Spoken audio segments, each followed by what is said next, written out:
Area 51 is in the middle of the desert, so it's nice and secretive. I don't know what goes on there. I think it was just strictly used as a zone to test modern warfare at the time. Do I think that it's a storage container for all of these aliens, living and dead? No, not necessarily. And I feel like if it did have aliens, I definitely wouldn't know. Yeah. And if it didn't have aliens, I definitely wouldn't know. Yeah. Do I believe in aliens? Absolutely. And so many of them don't like have any reproductive like parts. There's just like a blank like Ken doll kind of thing there. But I try not to think about it too much because aliens terrify me. I'm in the middle on if aliens were seen by other people. Maybe it's like Bigfoot. I don't know. Are we planning a road trip to Storm Area 51? Hell no. Yeah, let's go. From Outface Productions, this is Listening Glass.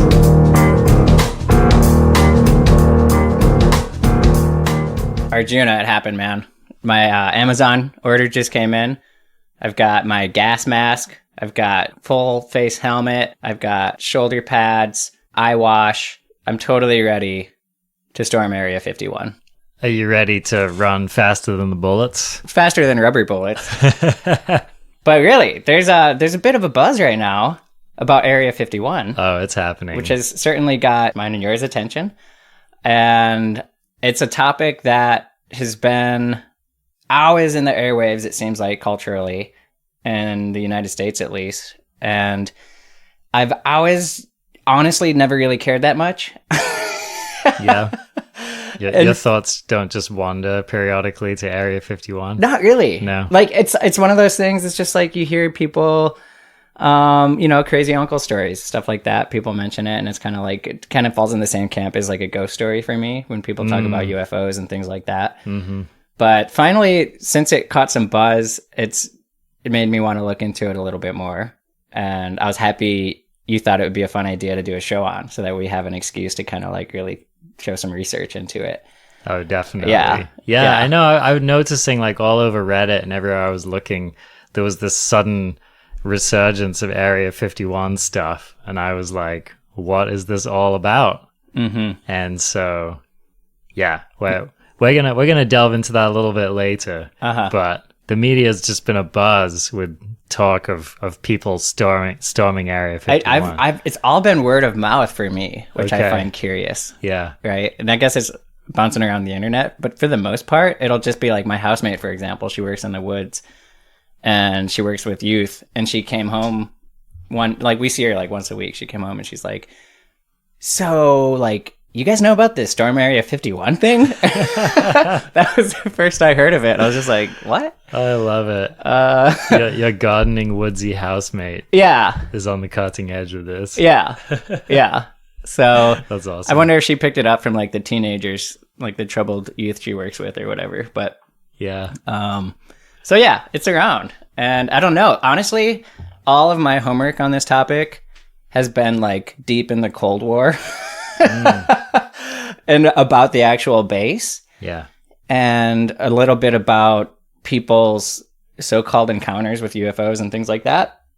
And so I've hardly looked up anything about the whole storming of it, but I understand you've done some homework on that. I have. Yeah, cool. I have. Yeah. Good. We'll get to it. I think we should dig into, we got to get to the meat of it, which I think is aliens and UFOs, right? Totally. So let's go there. Okay.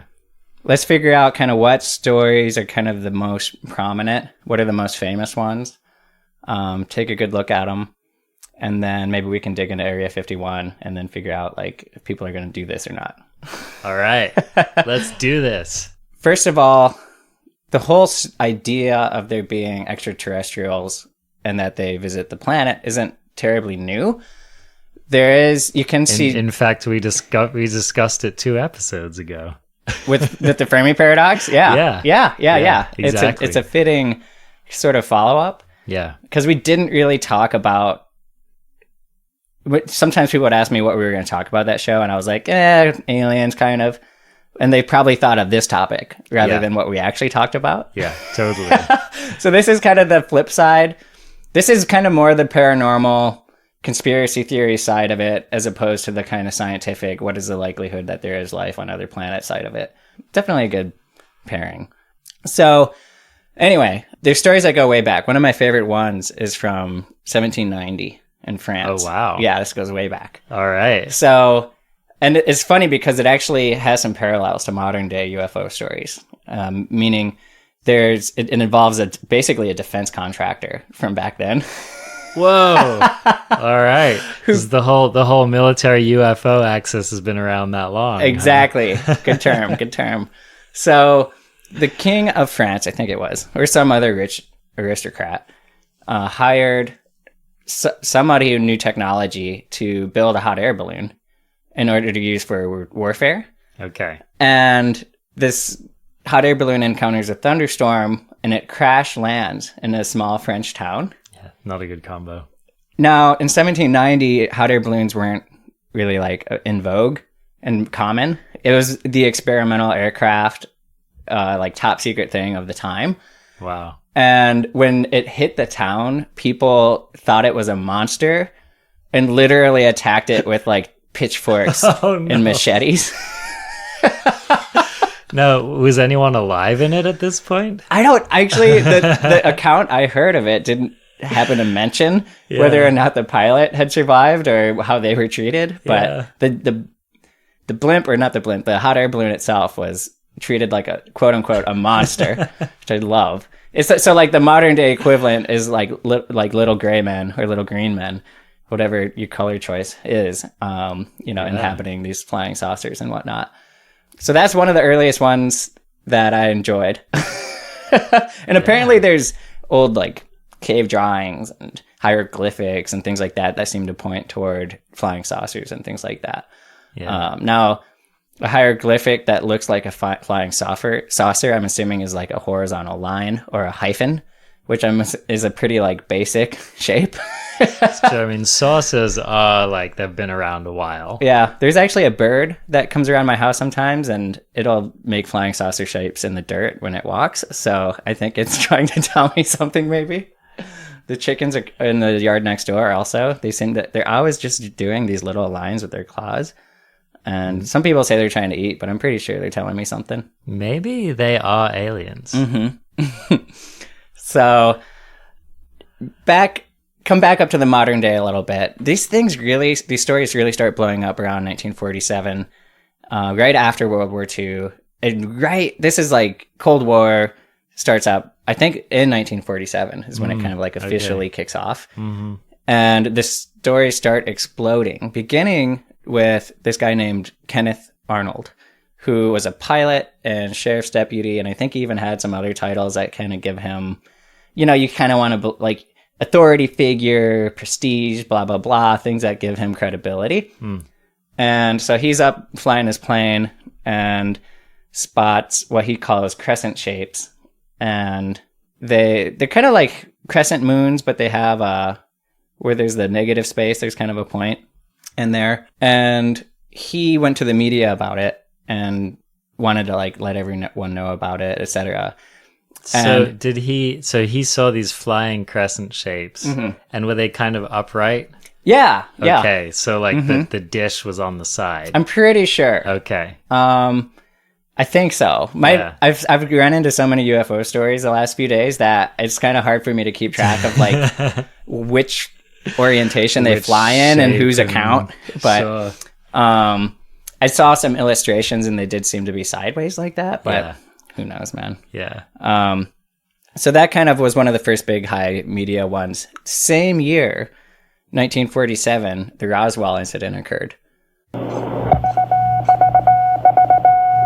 Headline edition, July 8, 1947. The Army Air Forces has announced that a flying disc has been found and is now in the possession of the Army. Army officers say the missile, found sometime last week, has been inspected at Roswell, New Mexico, and sent to Wright Field, Ohio, for further inspection. Russia has demanded... Wasn't this also a balloon?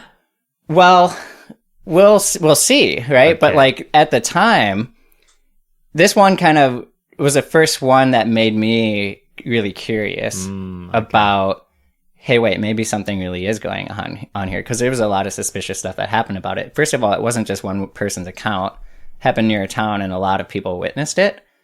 At least witnessed the wreckage, and a lot of people witnessed military trucks coming rather immediately and cleaning up the debris into trucks and shipping it away.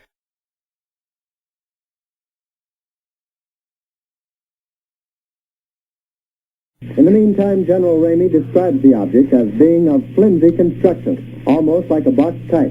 He says that it was so battered that he was unable to determine whether it had a disc form, and he does not indicate its size. Ramey says that so far as can be determined, no one saw the object in the air, and he describes it as being made of some sort of tinfoil. Other Army officials say that further information indicates that the object had a diameter of about 20 to 25 feet, and that nothing in the apparent construction indicated any capacity for speed, and that there was no evidence of a power plant. The disc also appeared too flimsy to carry a man. Now, back to Taylor Grant in New York. And so it was obvious that, I mean, whoever crashes anything is going to go clean it up. But they were like, even the rubble was classified. Yeah. Which, I mean, if you know anything about secret military projects, of course, like, they don't want anything, any info of any kind getting out about it. But when the wreckage was found, the way the story goes, the wreckage was found, or the crash was seen, and then people notified the Air Force, essentially, and said, hey, this is weird, come check this out. So it sounded, from that narrative, it seems like the public noticed it, told the military, then the military came, and it was in this, like, high-action response. So that's Roswell in a very, very small nutshell. And we're gonna come back around to that. There's some more kind of high-profile stories. There's these people, Betty and Barney Hill, in 1961. They're in the Northeast somewhere, New England, and they were driving along the road one evening, and they see a really fast-moving light near the moon and Jupiter. And it's moving in ways that isn't like a falling star, they say. It's changing directions quickly. And so they decide to pursue it. And they're driving through it. Always a smart choice. Yep, of course. They pursue it. And of course they pursue it through a remote, like, forested road. This is like, I'm having flashbacks from the X-Files, like, already. Yep. And they claim that it got closer and it had multicolored lights and was spinning and was about 60 feet wide. And their car started to vibrate. And the next thing they know, they show up. They're in their car just 35 miles down the road, and they're kind of fuzzy headed. And they can't account for the last whatever amount of time had passed. And so, logically, they must have been abducted. Yeah. Have you ever been driving your car and you're, like, thinking about something, and then you're like, kind of like come to and you're like, oh man, whoa. How did I cover those last 35 miles? No, I've never done it for 35 miles, but yeah. No, you're right. There are these kind of troubling lapses in your conscious awareness where you wonder, if you'd done anything dangerous during that time. Not to poo-poo Betty and Barney, because that probably happened, Who knows? If Betty and Barney disappear in the woods and then reappear 35 miles down the road and no one saw it, did it happen? That's kind of the crux of a lot of these stories, isn't it? Another super high-profile dude is Bob Lazar, who I just watched an interview on him recently, actually. But let's get to the basics on him. Yeah. He was he really put Area 51 on the map, and he came much later, in 1989. Which blew my mind. I guess I had assumed that Area 51 was kind of general knowledge. Mm-hmm. Like, I don't know. I mean, my silly assumption was like maybe back in the 50s or the 60s, people started talking about it, and I had no idea that it really wasn't in the common parlance until 1989. Right. Well, UFO lore does go back that far. Sure. Right. And you and I were born in the mid-80s, and so 89, we were small children when it became part of the common parlance, right? Yeah. And so We just didn't know, but like it was kind of, and maybe there was probably more buzz around it when we were kids. Yeah, I'm sure it was a big deal. Yeah. Mm-hmm. Yeah. You know, timing wise, the X-Files first started doing shows in 1993, only 4 years after. And like I had always figured X-Files was like way after any big developments in UFO stuff, but it was like fairly recent afterwards. I'm sure, you know, it probably had some inspirational effect on the creation of the show. Oh, Matt, we have Bob Lazar to thank, Yes. truly, for the finest television of the 90s. Yeah. So this guy's interesting. He claims that he worked at Area 51 as a scientist, and he was tasked with reverse engineering the spaceship drive of a spaceship that they had acquired. Wow. And they called this a field propulsion craft. A local scientist who says he worked at Groom Lake and saw the saucers joins us in tonight's interview. He has asked that his identity be shielded. Sir, how do we know you are who you say you are and that you actually have knowledge about what's going on at Groom Lake? Well, I guess there's no way you could really know. There's really no way I can prove it without revealing my identity and getting myself into more trouble than I have already. Exactly what's going on up there? Well, there's several, actually 9 flying saucers, flying discs that are out there of extraterrestrial origin, and they're being test flown and basically just analyzed. You say there's 9 saucers. How are those tests going? As far as what? As far as whether they're successful and that sort of thing. Oh, well, some of them are 100% intact and operate perfectly. The other ones are being taken apart. I was involved mainly in propulsion and the power source. Where did we get these saucers? How did they come into the hands of the government? I haven't the slightest idea, and you have to understand the information is very compartmentalized, and I was only allowed information that pertained particularly to what I was involved in. But I mean, couldn't our government have made them as opposed to getting them from some alien beings? Totally impossible. The propulsion system is a gravity propulsion system. The power source is an antimatter reactor. This technology does not exist at all.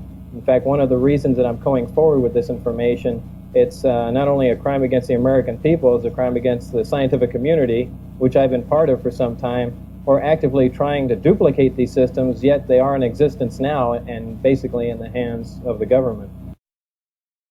Let's just take a moment to stop and acknowledge the gravity of what he's talking about. Yeah. So he claims to have been working on literally like an alien propulsion drive deconstruction project. Mm-hmm. That's a fairly strong claim. Right. And he got hired to do it. Like, it sounded like they kind of threw him into it. Like, he hadn't been a career military person. He was like a civilian engineer. And he has a lot of cool engineering feats under his belt. So he has some cred as a scientist. And he knows his way around electronics and things like this. His hobby was building rocket cars earlier in life. You know, so he does some cool stuff. You know, he's clearly technically capable.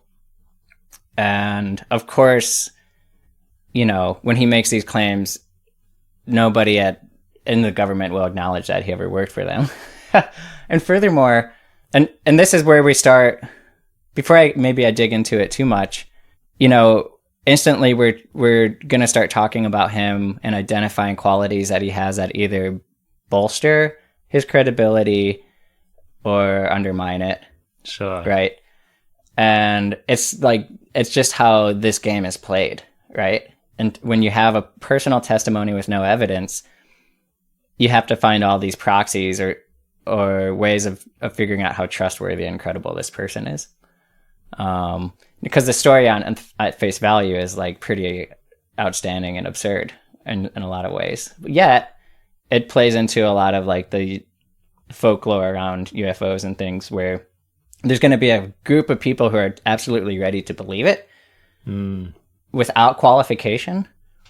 And then there's going to be people who need a little bit more, you know, maybe they'll judge his character. And if it seems like he's telling the truth, then okay, I'm on board. And then there's people who just need the hard evidence, right? And Yeah. Pictures or it didn't happen.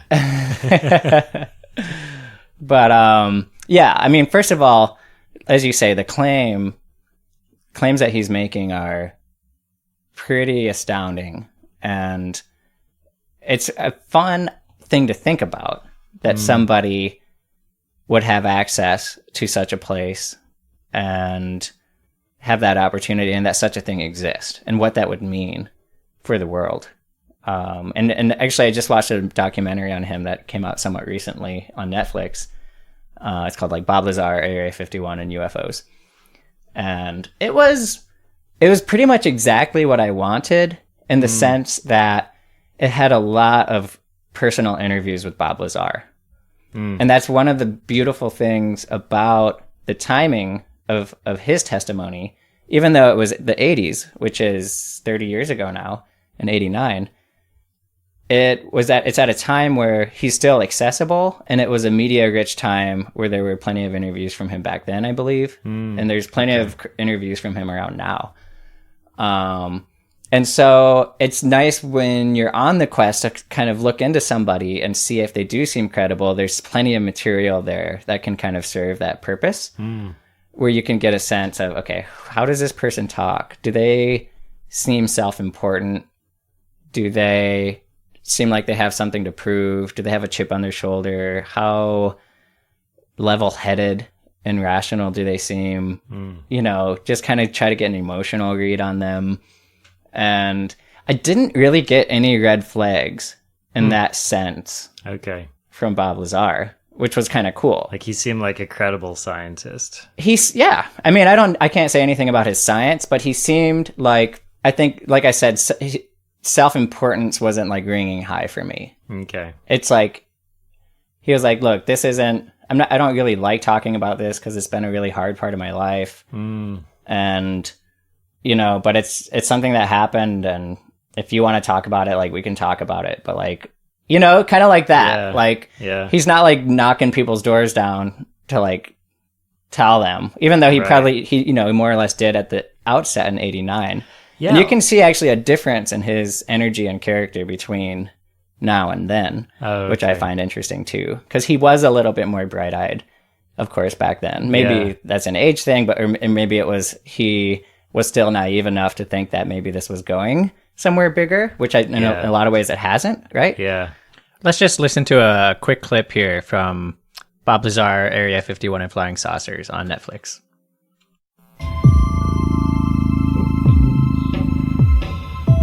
My name's Bob Lazar. I'm known for working at a classified base known as S4 out in the Nevada desert near Area 51. And there, we reverse engineered alien spacecraft. And it's changed my life a lot. It's probably changed every aspect of it. Positive or negative? Well, for the most part, negative. I mean, it's really difficult to find positive aspects of that. I mean, I'm sure there are some here and there, but most of them were negative.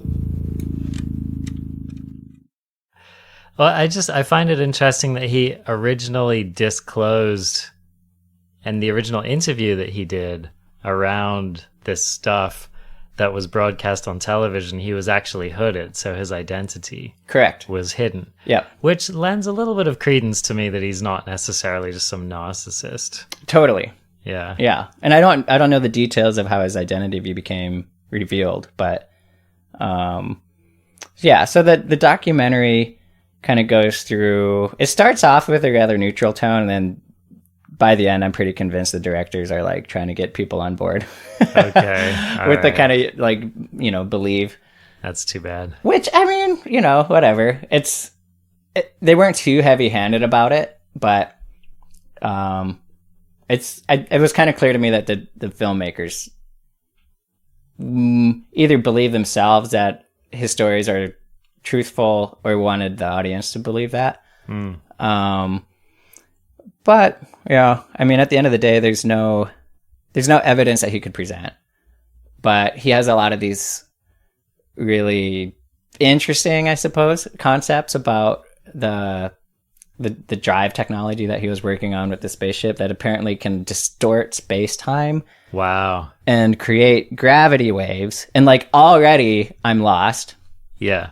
Right? In terms of like my knowledge of physics. I've heard about gravitational waves. Like we have laboratories in different places on the planet. They're very large and they're designed to detect gravitational waves that pass through the planet. But they're like planet scale stuff that passes through the planet very occasionally as a result of some cosmological occurrence, like a supernova or something like that.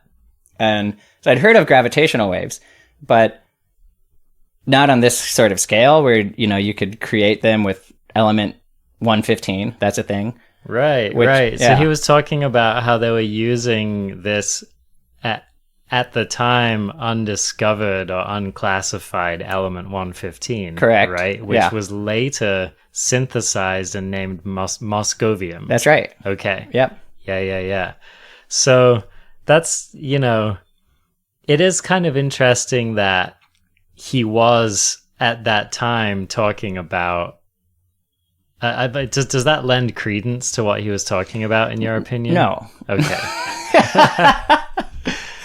Not that fact by itself. Yeah. Because it's just, it's like I don't know how many elements had been discovered at that time, but it was probably like the 112th element or something had been discovered by 1989. So he was just like throwing exactly. out It's just number. like, well, I deduce that there's going to be another 3 elements. Like, okay, sure. Nobel Prize.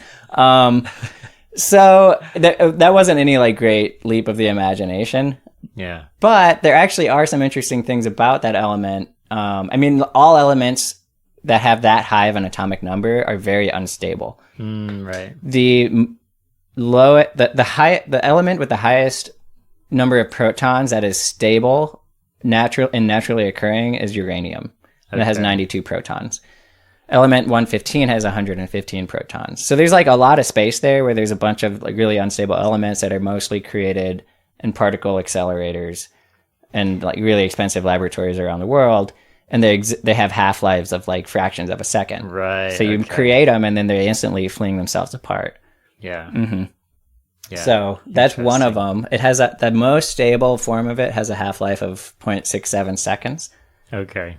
So it doesn't hang around long enough to like put in your spaceship. And yeah, it does lead me to wonder on what level Bob Lazar himself was working with element 115 when he was doing his tests. Now, so there's a claim he said back in his initial interviews when he was whistleblowing that he actually has some of the element, and that's still it's speculated that he does. Okay, who knows? But an interesting thing that happened in the documentary was that his house was raided by the FBI, like during they didn't get that on film, but it was during the time that the movie was being made that he was raided. Oh, so recently? Yeah. Okay. Yep. And so that was interesting. I think they had some excuse, like they were looking for some document related to something else entirely, and just a routine FBI raid. And there's like according to them, there were like 30 plus agents from like 4 different agencies, you know, and like going through his computers and things like that. But another cool thing about element 115, and this actually does lend a little more credence to it, is that it's theorized to be on what's called the island of stability. And the island of stability refers to this area of a graph that just on the x-axis there's protons and you're just counting those, and then on the y-axis you're counting neutrons, and those are the two things that are in the nucleus of an atom. And generally they just kind of like slope up together. The more protons you have, the more neutrons you have, and so it's just this kind of like collection of elements and their isotopes organized along this chart.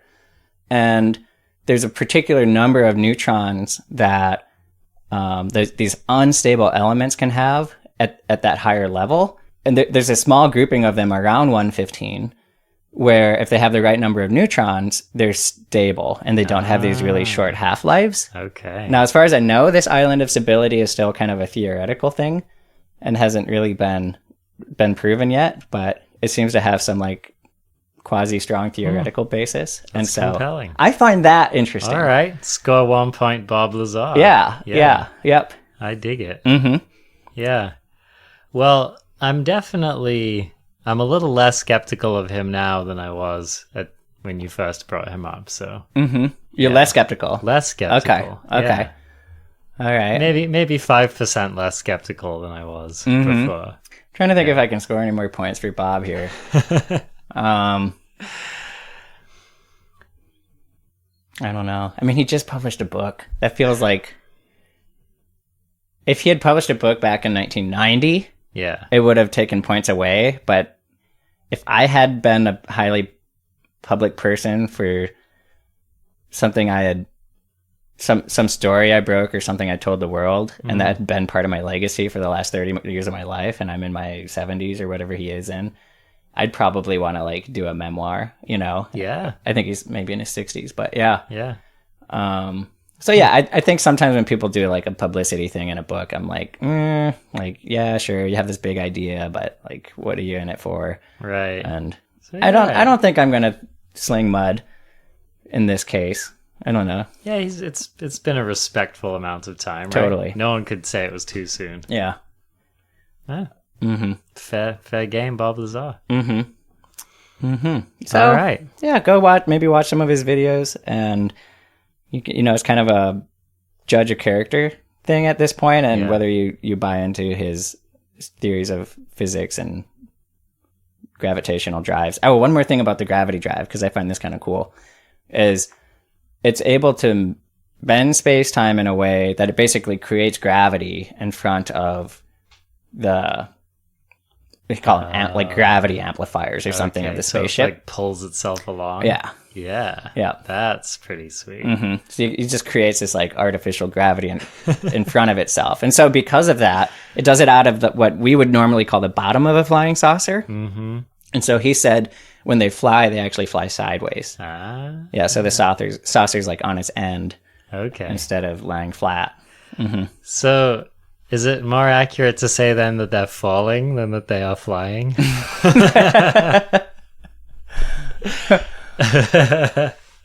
I mean, what is falling other than just flying towards a gravitational pull, right? Yeah, Buzz Lightyear would say falling with style. Falling with style. Yeah. Well played.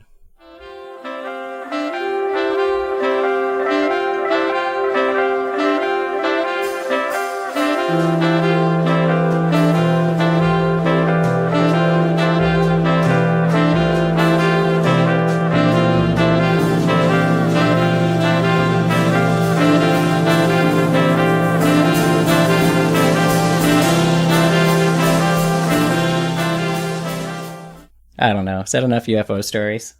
Let's talk about.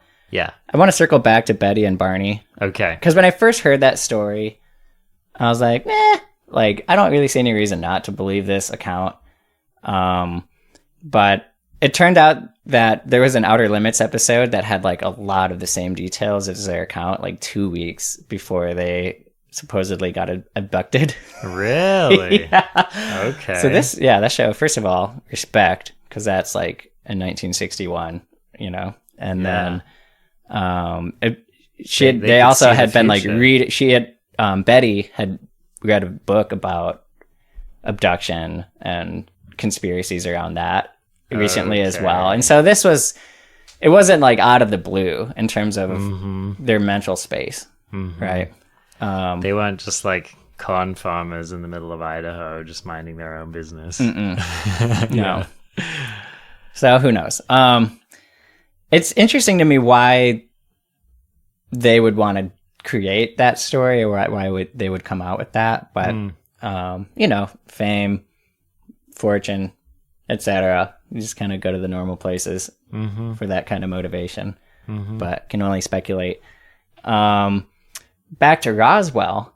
Yeah. This is actually more interesting because of the number of witnesses that were involved originally with the cleanup project, and also with facts that came out much, much later in 1997 when the government disclosed that the wreckage, they actually like closed this story up, right? And they said, oh yeah, that was actually a type of balloon. At the time, they said it was a weather balloon in 1947. 1997, they say, oh yeah, that was actually part of a nuclear surveillance program. So 1947, we're getting really concerned about the Soviets and nuclear bombs. Got it. And I don't know if the Russians had detonated one by that point, but it was right around that time. So we were aware that they were developing nuclear technology and either were about to or had already detonated bombs. And we wanted to know how many bombs, with what frequency they're blowing up, how big are they, etc., as much as possible. And a lot of Area 51's history is actually around that exact dynamic of the U.S. developing technology to deal with the Cold War, to develop surveillance programs and spy planes and stuff like that in order to learn about the Soviets. So anyway, this project this in fact was called Project Mogul. And it was a high altitude balloon project that had a bunch of fancy gear attached to these balloons that would detect nuclear explosions through the atmosphere. And maybe they had some like Geiger counters or something up there on it. I don't know the details, but it was a kind of a failed program. This was in its test phase, and they ended up using seismometer and other fallout readings instead of this project. But that's interesting that they did kind of say like, oh yeah, that's what this was. Because there's so many stories where the government never says anything about it. Like, yeah, we don't know. Or we're not going to tell you. Yeah. Or yeah, go ahead and believe it was aliens. Yeah. I think it's funny that hot air balloons feature so heavily in the history of UFOs. You know, it's just, I don't know, it kind of charms me. It's like centuries later, we're still crash landing hot air balloons. You know, I mean, at some point, some alien civilization's gonna show up and their spaceship's gonna look like a hot air balloon. And everyone's just gonna write it off. You know, it's gonna crash land in some small town in, you know, in Europe or something, and people are just gonna write it off. Yeah. Anyway. Okay. So, I don't know. I mean, this is kind of the end of the section on personal testimonies. And it's just a personal thing that everyone has to navigate in life. It's like when someone tells you something that's a little bit out of the ordinary, doesn't really match up with your current model of how things go. Like, what is it that they say that's going to make you believe them? And what's going to make you discredit them? And there's a lot of just classic stuff. Like if someone's dressed well and they look well adjusted and they're prestigious and they have some authority role, it's like you're your boss or who knows, or it's a priest. They have all kinds of stories that people believe, you know? And I don't know. It's we all have to navigate that, and it's pretty hard to do when when you hear it on the internet or you read about it.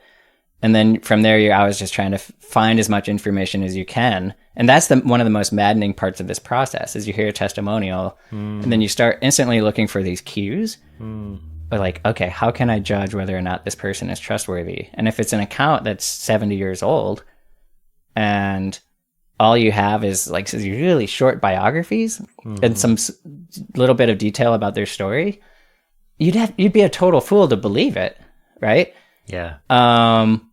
I'm not saying they should automatically be discredited, but it's like impossible for me to meet that kind of stuff without a high degree of skepticism. So yeah, no, I agree with you. Well, and you know, especially with research that's been done on these basically false memories, right?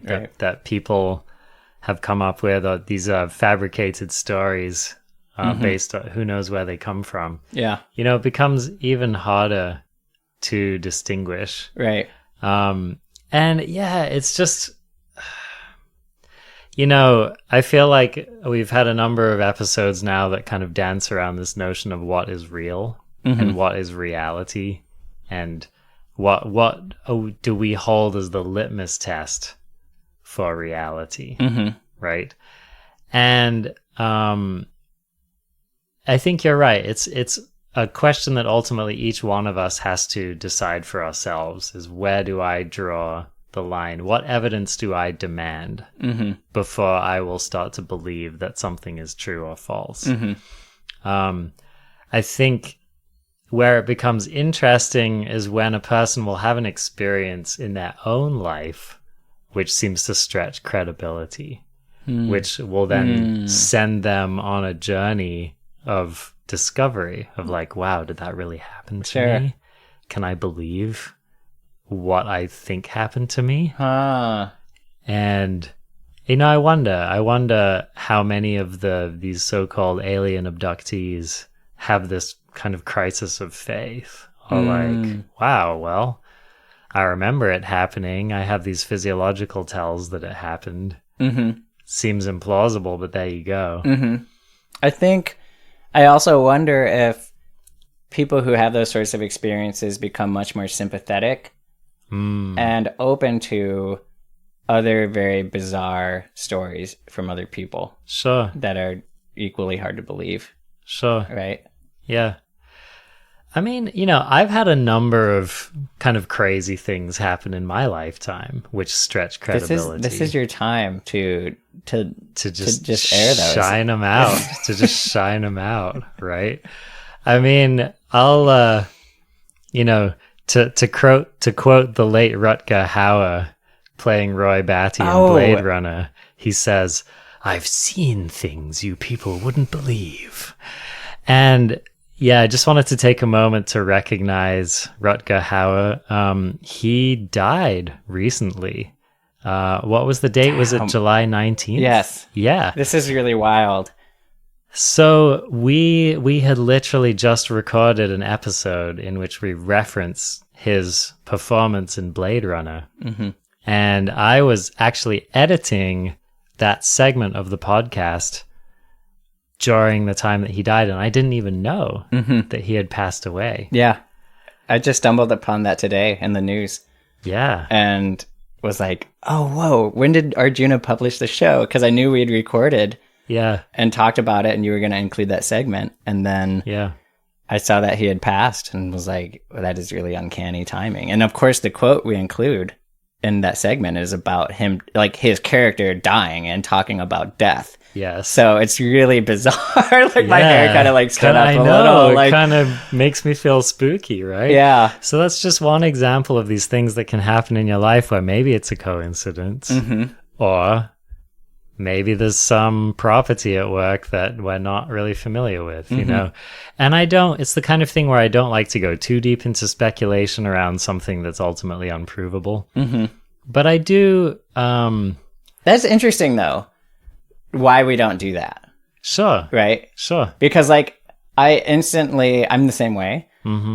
And when you talk, when like we're talking about, oh, it's a weird coincidence and like nebulous, like maybe something deeper to that. Yeah. And then we're like, but maybe not. You know, like we back off right away. First of all, because I don't have any theories on what would be at work there. But second of all, I think it's scary to ask people to believe something unconventional. Sure. Because of what it can do to your own credibility, right? Exactly. Yeah. Yeah, and I mean, yeah, there's the burden of proof, right? That everybody has to be able to furnish, and everyone has their own bar for how much proof they need to see before they'll believe something. I think people get a little bit gleeful in their skepticism, or they get a little heavy-handed with their reality hammer. Totally. You know, and it's like whack-a-mole. It's like they just want to smash it all. Yeah.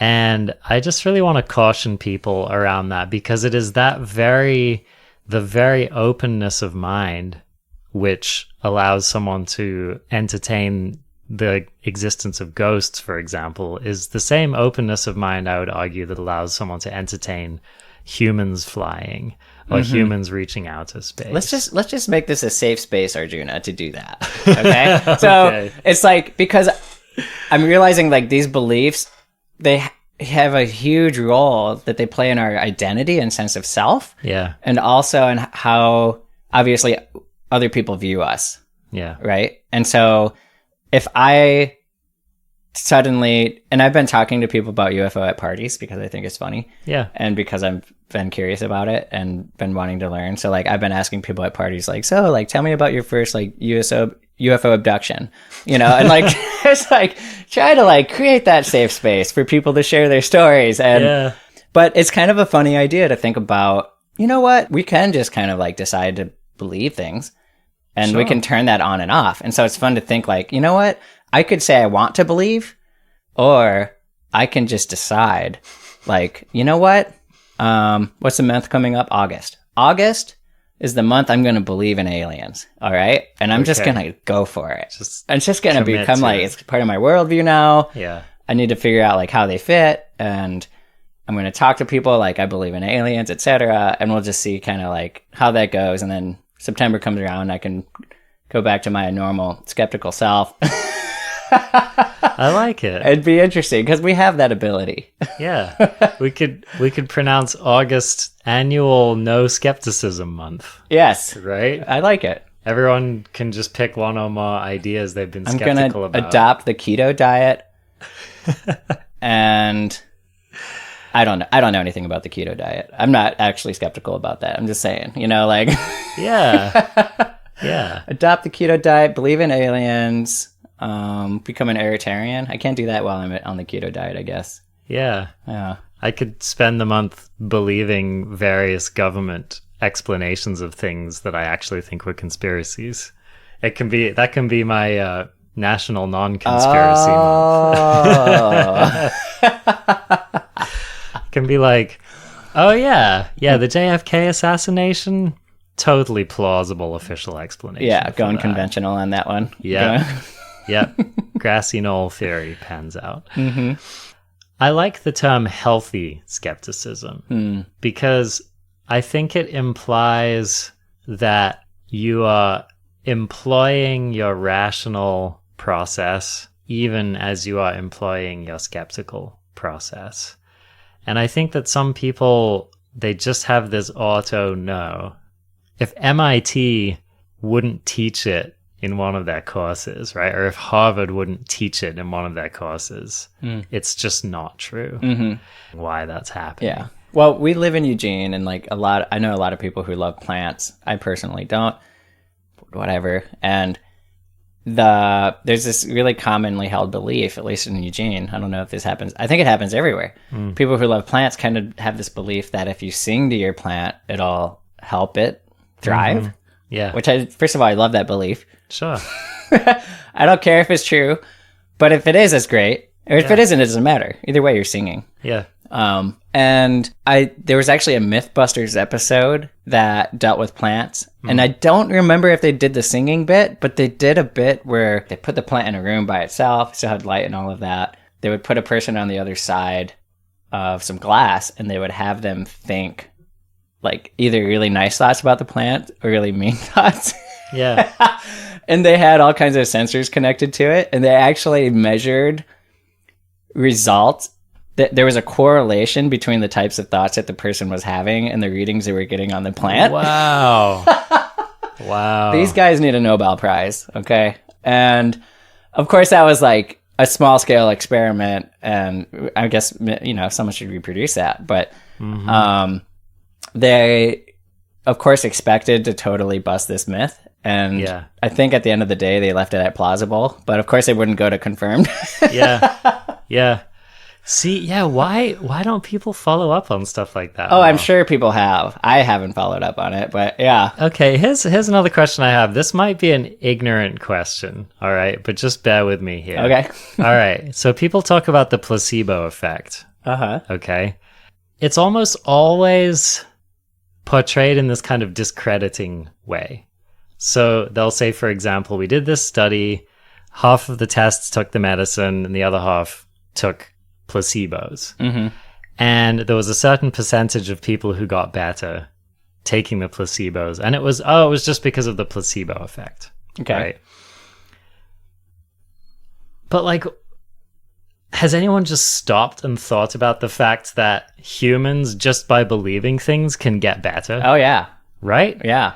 like, why isn't more research going into this? Right? Why aren't more people going to like placebo clinics where they get given sugar pills and that, you know, I don't know. It's like, why aren't we researching why and how people can do that? How they can just make themselves better with the power of belief. And exactly. And what's funny is when we talk about the placebo, we almost always say just a placebo. Just a placebo. Right? And it's so cool that it works that you're totally right. Like, and I've been thinking about that too. And I think people have been working on that. Basically, how do we leverage that effect?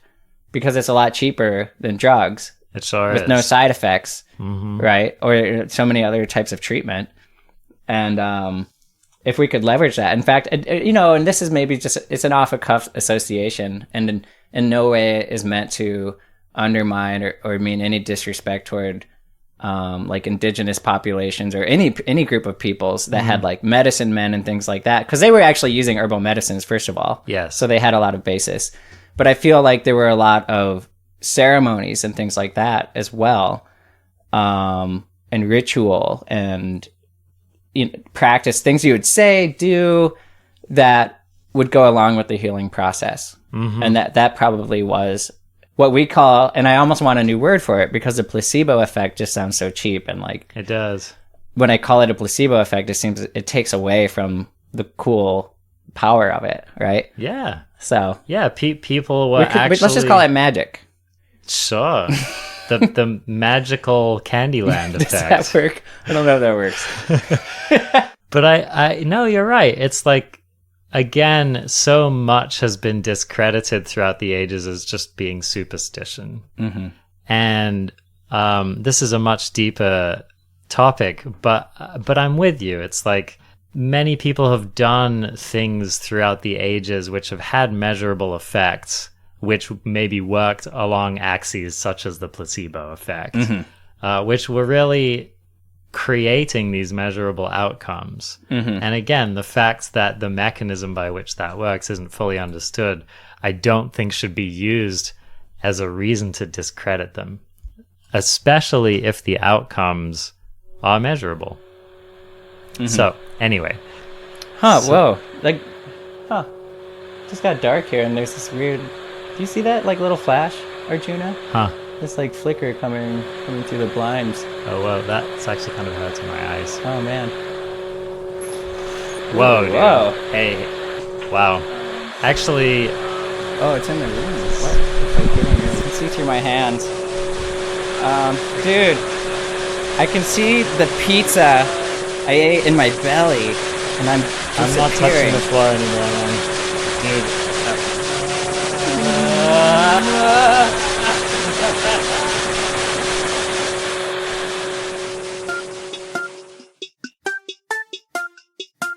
This show is sponsored by Megan Brandenburg Design, your brand illuminated. Does your project or business need a more cohesive visual identity? Do your marketing materials need pizzazz? Megan is your go-to. She also offers apparel design, product packaging design, and motion graphics. Megan worked with us to design the Listening Glass logo, and we love the stunning result. Megan is on Instagram at Megan Brandenburg Design. Find the full link in the episode description. All right, we're back from break, and had to clean up this weird mess. There was like a ball of digested pizza on my floor. Not sure what that was about, but gross. Anyway, we got kind of off track back there. Pineapple on pizza. I'm a little fuzzy headed after all of that talk we were doing about placebos and stuff, but I think we should probably talk a little bit more about what we actually know about Area 51 before we go storm it and whatnot. Totally. Okay. Yeah. Okay. So Area 51. I was astonished to discover that although it has been talked about widely since 1989, nobody in the government even acknowledged the existence of Area 51 until 2013. So that's kind of mind-blowing to think about how there's this well-publicized place that looms large in the minds of people, and everybody knows it's there, and the government's just like, we're not saying shit. So anyway, so what happened was there was a request using the Freedom of Information Act in 2005. Someone kind of used this act to make an inquiry about Area 51. So anyway, let's talk about this place. What actually is Area 51? It's a United States Air Force facility, and it's located within the Nevada Test and Training Range. And so it's in Nevada. It's actually not too far from Las Vegas. And the facility is actually called by the military. It's either called Homey Airport, and its airport initials are KXTA, or it's also named Groom Lake. Right. And so this is because there was some silver mining, kind of some precious metals mining that was going on here in the 1800s. Okay. And a person named Groom actually purchased this area of land. And so there was mining going on there for actually many, many decades. So Area 51, there hasn't been a satisfactory disambiguation about why the place is actually called Area 51. And that, like, can you actually draw a fence or like a line around what is Area 51, and like where does that end and begin versus the like test site or whatever that it's a part of? Well, it's not only that, that you know, no civilian, I think, really has a clear idea of what all is located on the site. But not only that, but the actual name, Area 51, nobody really knows where that name comes from. Now, there's a speculation that it's there's like a grid system that the US uses to annotate various different interesting sites or military sites, and that Area 51 was just one of those sites. People even speculate. Now, using that grid system, there aren't that many sites, and so people speculate that they chose Area 51. They chose the number 51 as kind of an arbitrarily large number, which was just like, oh, well, we're just going to pick this one, and they're not going to use, you know, we're not going to get up to that number. It could maybe mean 1951 too. I mean, could be, because it was a test site before that.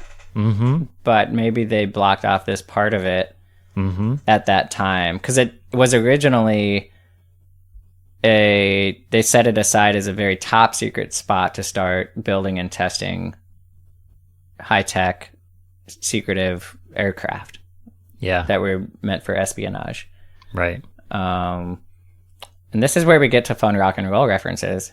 There's two of them.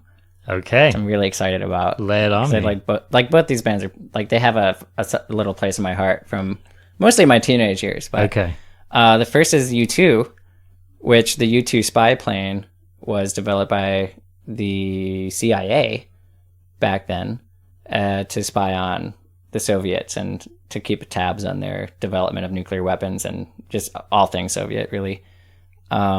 So that's U2. And then in World War II, any UFOs that were sighted during the World War II era by aviators, by fighter pilots and whatnot, were referred to as Foo Fighters. Oh, really? Yeah. Oh, wow. Yep. Okay. And I actually got kind of excited because during some reading, or maybe it was even the film about Bob Lazar, but they referenced a UFO sighting during a Foo Fighters concert. So it came like full circle, and I was like, oh, I gotta see this. So I looked up footage, and it was like really clearly just a meteor. Okay. All right. So yeah, I was kind of a letdown. I was Yeah. hoping, spinning saucer, multicolored lights. That's still, yeah. Good to know the origin of the very best of you, Robin. Yeah. Yeah. All right. So, okay. Well, wasn't there another rock and roll reference as well? U2, Foo Fighters. What mean, was B-52s is kind of a Cold War thing, but I don't think it had anything to do with Area 51. What about the Blink-182 Oh, thing? yeah. Okay, someone actually mentioned this to me recently, and then I stumbled across it in my interneting, and what's his name? It was like the former drummer. Tom DeLonge? Is that his name? That's Yeah. it. That's it. Mm-hmm. Okay, this is getting kind of more to modern day, Yeah. where there was this agency created in 2008 called the Advanced Aerospace Threat Identification Program. Senator from Nevada, Senator Harry Reid. Harry Reid had a friend. I guess his friend was into UFOs, and it was also like an aeronautics dude. And his friend was really convinced that, you know, his senator buddy should like get some money allocated for research into testimonials and whatnot around UFO sightings. So there was actually like 20 some million dollars thrown at this, had a budget of that much for a few years until 2012 when it ran out of money. And once that happened, supposedly a lot of the resources from this organization got transferred or transitioned somehow into a nonprofit. Are you ready for this name? Okay, lay it on me. This nonprofit is called To the Stars Academy of Arts and Science. Okay? All right. So it just struck me as like really cheesy. Like I think like I've helped design summer camps before, and like this would have been a great name for like a children's summer camp. Like Okay. So it doesn't pass your credibility like an test. academic summer camp or something. Yeah. But I don't know. To the Stars Academy of Arts and Science, and apparently they're like quasi-investigative / like entertainment business based around UFOs. And the guy from Blink-182, DeLonge, is like a key player in it. And I think he's even the interim CEO at the moment. Huh. Okay. Yeah. All right. From pop punk to UFO education. Yeah. I mean, you know, it's a pretty meteoric rise. it's if a I good, do like, say if so you're going to, myself. like, punkness is always like, it's got its roots in alternative everything, you know? So yeah. think for yourself, question authority, UFOs, man. Rock and roll. Rock and roll. So let's talk for a moment about just how secretive Area 51 has been. Now, I feel like, okay, I either feel like Area 51 is the most secret U.S. military location or the most secretive U.S. military location, or it's just the most classified one that the general public knows about. Right. Oh, yeah. No, that's because who knows how many other locations there are that nobody knows about. Right? The event should be storm the base we don't know about. Like, yeah, show up in the middle of the Utah desert and just let's just go look for it. Yeah, exactly. So, but it is kind of legendarily secretive. So, for example, in 1974, there was a thing that was known as the Skylab incident. And basically what happened was that there was this, there was like a satellite called the Skylab, which was taking pictures. And it inadvertently took pictures of Area 51. And the CIA kind of took it personally because they had specifically forbade Skylab 4 to take pictures of Area 51. How did they find out about it? Yeah, how did they find out about it? They like came clean instantly, like, oh shit. Oh, sorry, yeah, CIA, we totally took pictures of your secret base. Yeah, I actually don't know. I don't know how that kind of got through. This was, by the way, this was a memo that was written in 1974 that was declassified in 2006. So it's possible that the details of it were actually redacted. But it's kind of funny because it highlights this thing that is probably happening constantly between government agencies, you know, where like some astronauts like, hey, here are all the pictures that we took, and then the government's like, we told you not to take pictures of this one specific location. It's like it's like an angry parent, you know, like, you guys, come on, we talked about this. Johnny, what did I tell you? But it's funny because they specifically highlighted that this was the only place on Earth that Skylab 4 was instructed to not take pictures of. Which is interesting. I mean, so it's a secret base, but one of the main purposes of it that we know of is to develop aircraft. Yeah. So you can park an aircraft in a hangar and you can't take pictures of it from the sky anymore. But anytime that plane is taking off and landing or in that vicinity, you're going to be able to get pictures of it. You can see it from space. Which isn't true if you're doing like experimental nuclear physics in a basement. Right. Totally. Right? So there's lots of other top secret stuff the government might be doing, but most of it just isn't exposed to air. Sure. Right? Yeah, sure. So it could just be that one of the reasons they're so secretive about it is that there's like visible from the ground, visible from space, visible from a distance things happening there. Yeah, which is a really good point. Now they are, you know, they take their security very seriously. So like, for example, it's declared as permanently off limits to both civilian and normal military air traffic. So like even just your average military jet is not allowed to fly over there, which really interested me. I didn't know that. They actually have signage around the base of the perimeter, which advises that deadly force is authorized against trespassers. And they have a security force that patrol in white pickup trucks. And there's actually this hasn't been confirmed in an official statement, but there's a lot of speculation that it's actually a subcontracting group. Yeah, I would bet. Yeah. But these people, so just, you know, for any of you Area 51 stormers out there, just be advised that these people are actually authorized to shoot you if they want to. And so this just goes in general for anyone who might be interested in getting too close to Area 51. Who knows what would actually happen if you tried? But I would take seriously the fact that there's signage and very well publicized statements basically saying we can and we will shoot you if we feel like it. So that's some pretty heavy-handed verbiage right there. So so anyway, it's kind of like this area really is the secretest of all publicly known places that the United States,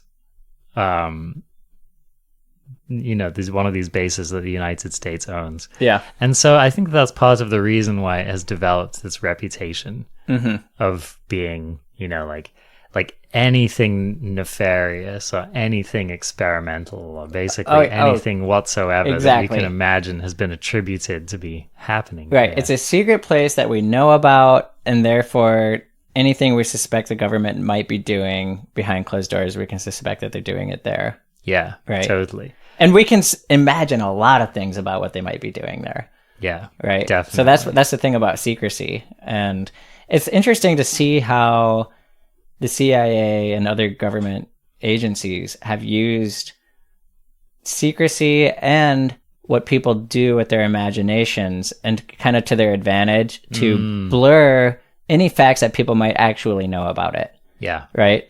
So, for example, if I was a secret government agency and I was flying a super new secret spy plane that I didn't want anyone to know about ever. Yeah. And somebody said, hey, by the way, I saw a UFO last night, and it happens to correspond to the time that your secret spy plane took off, and this keeps happening. They probably aren't going to go out of their way to tell you, no, there's no way that couldn't have been a UFO, because it's really convenient for them for you to believe that. Oh, definitely. Yeah, 100%. Yeah. And we see this a lot. There's this kind of like strategic deceit or misdirection, and that oftentimes it's passive. They just say nothing, and they let people continue to believe whatever conclusions they've come to. But there are some interesting early on stories of government agencies, not on maybe it's sometimes in official capacity. There's this really funny anecdote where they were test flying one of the very first jets down in the Mojave Desert, and there were two bases that were near each other. One of them was flying this like top secret jet, and then another one was flying this old like propeller bomber. It wasn't old by the time standard. It was like the standard bomber. This was like 1942 or 44. Jet technology is just taking off. And so most pilots don't really even know about this stuff. And they always expect a plane to have propellers on it. And so whenever they flew this experimental aircraft, knowing they might be spotted by other pilots and people, they would actually put mock propellers on it. That's hilarious. on the front. And for some, I don't know what made, there's a certain pilot who started this trend where, because when they're up in the air, pilots flying the conventional propeller plane would actually sometimes come near the jet craft to get a better look at it, because it had other strange things about it, like it had a smoke trail, which wasn't normal for propeller planes. And maybe the smoke trail was actually generated to obfuscate any like the jet exhaust or something behind. I'm not really sure. But they would get close, and this was funny to the jet pilot. So what they would do sometimes is they would leave the propellers off, and they would put on a gorilla mask and then fly close to the curious pilots and the other military craft. Wow. And so they would do it so that they could get a clear look, so that the guy would land his plane, he'd go back to base, he'd go to the bar, and he'd tell all of his pilot buddies, like, guys, you'll never guess what I saw. First of all, I saw a plane that didn't have any propellers. Second of all, it was being flown by a gorilla. Like, so the propellerless plane is like by itself, maybe like military pilots at the time maybe had some idea that was possible. Yeah. And that could have been a plausible thing. Yeah. But when you add the gorilla on top of it, it's totally unbelievable at this point. And that was such a simple subterfuge, right? Or such a simple way to throw the truth off track and make someone have this incredible story. And people, of course, like start questioning their own sanity and things, because the story just doesn't make sense. Right. Yeah, it really is relatively easy. I mean, even if you look at how easy it is to throw an election using social media, right? That's just kind of a modern example. But yeah, people have been shaping the public's perception for years in very sophisticated ways. And so, yeah, I do think it is very interesting. I think something that interests me about this whole thing is like, I love how there's this very plausible explanation, which is Area 51 is an Air Force base that tests top secret aircraft that it doesn't want anyone to know about, right? And that's just like, that's probably true, right? That's just like, I don't know, 80-90%. Yeah, that's what happens there, right? Done. End of discussion. But because there's just so many layers to this, right? Because there's so many cultural layers to it. We've exactly like you said, we've successfully kind of thrown off the trail or successfully discredited any hope of the average person knowing what's going on there either way. And I just love how it's like, I love how sometimes the simplest thing, it's almost like people don't want to believe it because it's just too boring. That really interests me. Yeah. So, okay, so let's talk about now the average, the lay person, if you will. This brings me back to this discussion of Storm Area 51. So how did this come about?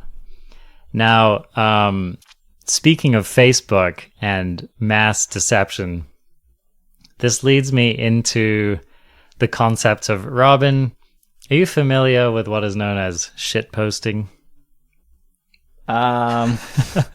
Actually, there's a couple of possibilities in my mind. I don't think I know exactly what that is. Yeah. Okay, take a stab at it. Okay, so shit posting, I would think like bullshit. Like you just post really absurd stuff. Yeah. And just see if you can get people to react to it, like a form of trolling.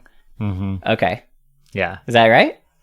Well, it could be. Okay. Do you have any other shit theories? Posting. It could also be posting I don't know, like things that are kind of like meant to defame somebody. Yeah. Yeah. Have you ever considered that it could be the description for what happens if you actually take your feces and mail it? No. Which is a thing that has been done. Like you mail your feces to someone? I thought we were talking about social media here. Okay.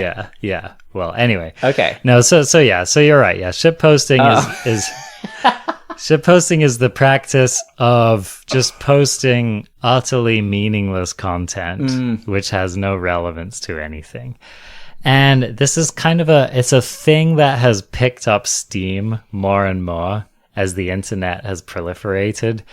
You know, we have these stories of like the founding luminaries of the internet imagining that it's a place where information will be shared, and it's this utopian ideal of how much smarter and better we're going to make the planet using this global technology. And 90% of it ends up being, you know, cat photographs and shit posting. Hey, I wouldn't compare those two things.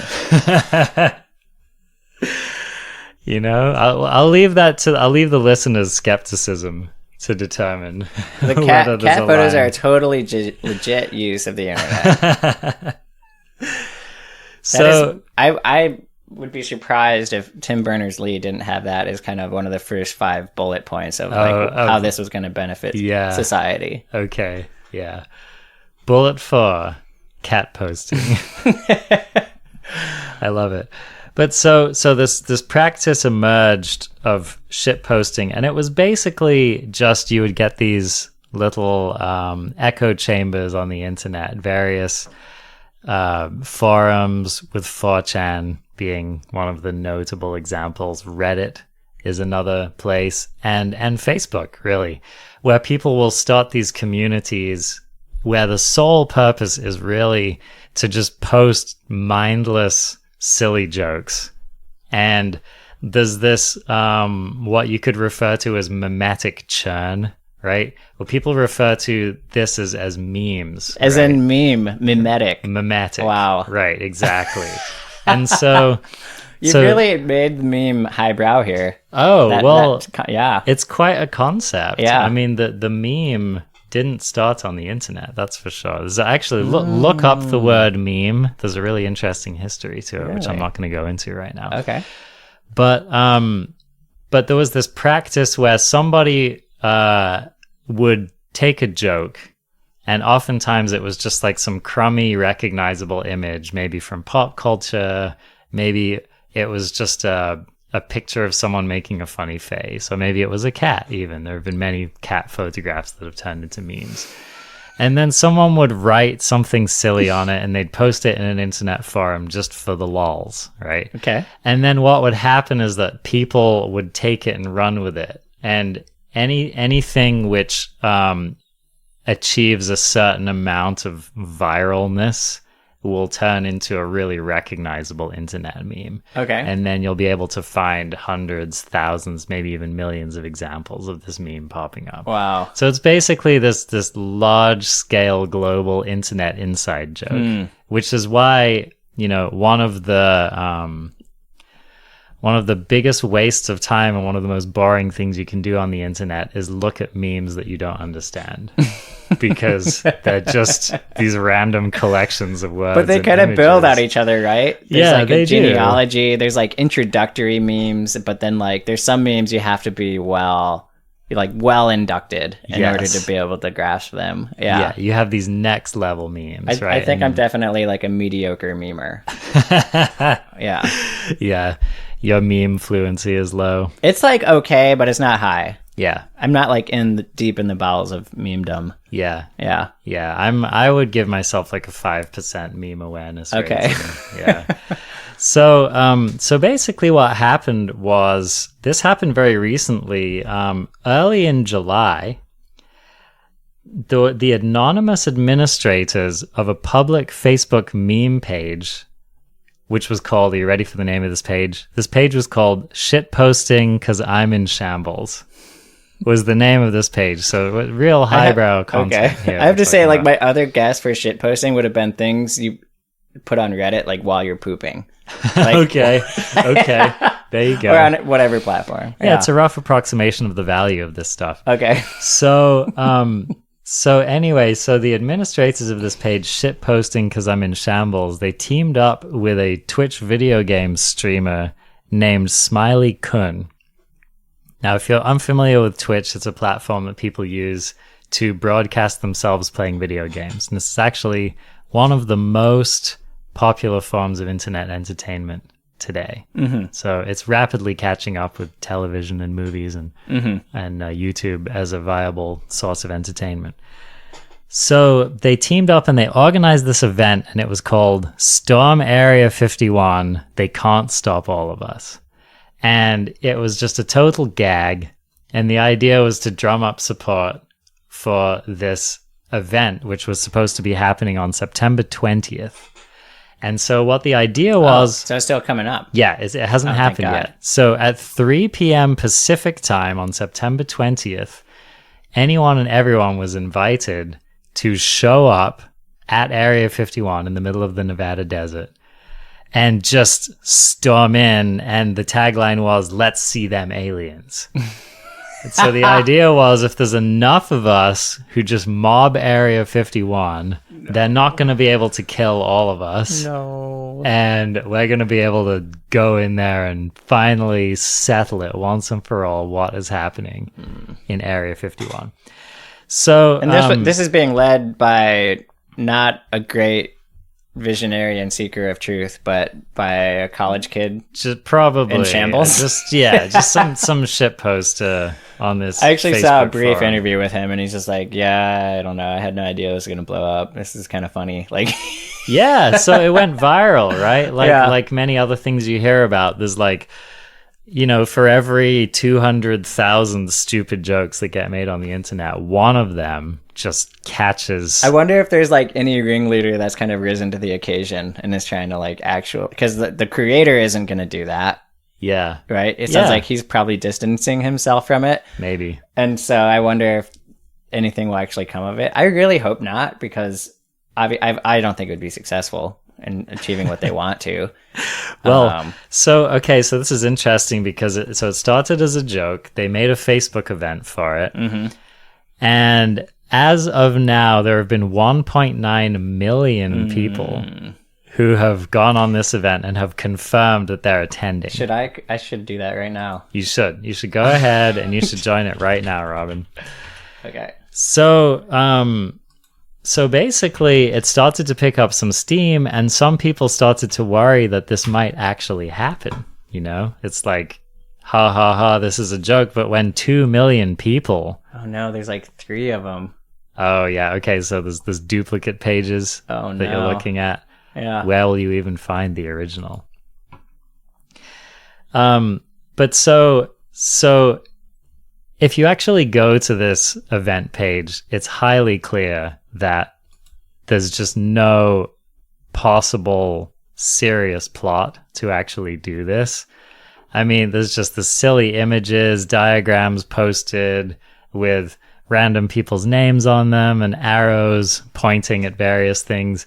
People are being instructed to do the Naruto run, and this is a reference to the anime series Naruto, where people will actually run with their arms spread out behind them. It's almost like the human equivalent of an eagle diving. And this people theorize that this actually makes you run faster and dodge. Wait, what does? Sorry, what makes you run faster? Naruto running. Naruto. Yeah. Yeah, how we pronounce that. Yeah. So apparently it's supposed to help you dodge bullets. And so anyway, it's a big joke. And to that effect, one of the admins on this page even posted a statement saying, "Hello, U.S. government. This is a joke, and I do not actually intend to go ahead with this plan. I just thought it would be funny and get me some thumbsy upsies on the internet. I am not responsible if people decide to actually storm Area 51. So already this person's kind of distancing themselves from any potential liability. That sounds like a legally binding right? Yeah, exactly. But anyway, so some media outlets picked this up and they actually kind of ran with it and they started really whipping it up into a fervor. And this prompted a US government spokesperson response. And so they released a statement saying, Area 51 is an open training range for the US Air Force, and we would discourage anyone from trying to come into the area where we train American armed forces. The US Air Force always stands ready to protect America and its assets. Wow. So that's, you can read into that as far as you want, but you might actually get some top secret military tech pointed at you. I doubt they will forget to make preparations for any contingency here. I doubt that they're just gonna kind of let it blow over Yeah. and just assume that nobody's going to show up. I mean, they're like the military is so large that it always has to create training exercises for itself. So in a way, this is probably like a great opportunity for them to actually do like mobilize some troops and plan for some things and write your briefings and exactly the whole plan and all that stuff. So yeah. So if I had to give one piece of advice about this, it would be don't go. Yeah, I'm with you. Yeah, but who knows, Robin? I'm going to cancel my Amazon order. Maybe as an exercise in our journalistic flex, we should aim to go. Oh, God. Are we journalists, Arjuna? First of all, no. We're not. Robin, are we mice or are we journalists? do we have to buy special hats if we're going to play journalists? Like, how do we do that? Definitely. Yeah, so either you'll see a podcast episode published roughly September 27th detailing our exploits, or you will never hear from us again. Mm-hmm. The listeners who like our show will be like, oh yeah, don't do it. And the ones who are like, God, end the show. Like, go to Area 51. Do it. Storm it. So anyway, so anyone listening, just watch the news at about 3 p.m. Pacific time on September 20th. And just, I wonder if it'll fizzle by happens. then, Yeah. But, well, I'm sure the majority of people won't go, but you have to imagine that there's going to be a small handful of real winners who are going to show up. Yeah, let's keep our eyes on it. We should do a little follow-up. Yeah. Okay. Stay tuned. You heard it here first. Something I wanted to add to our discussion about CIA secrecy and Area 51 is that Walter Cronkite did an interview in 1964, kind of the Dan Rather of his time, I suppose. People trusted him.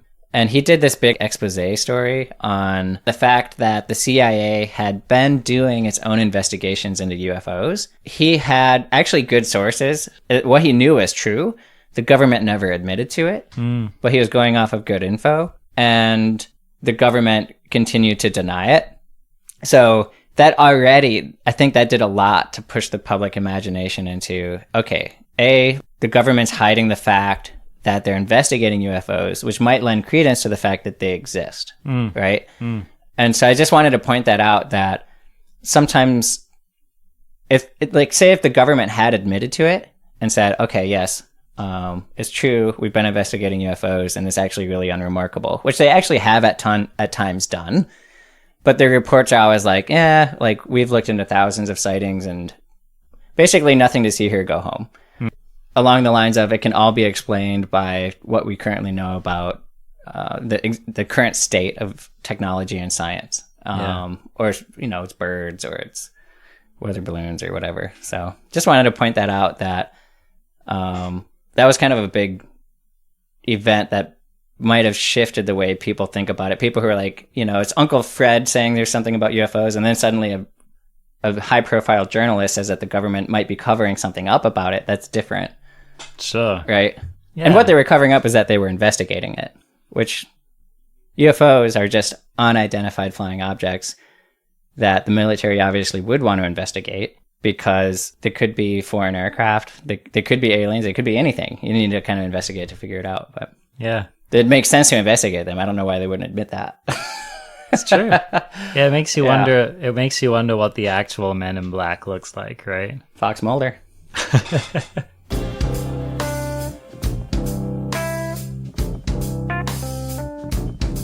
Thanks for joining us for another episode of Listening Glass.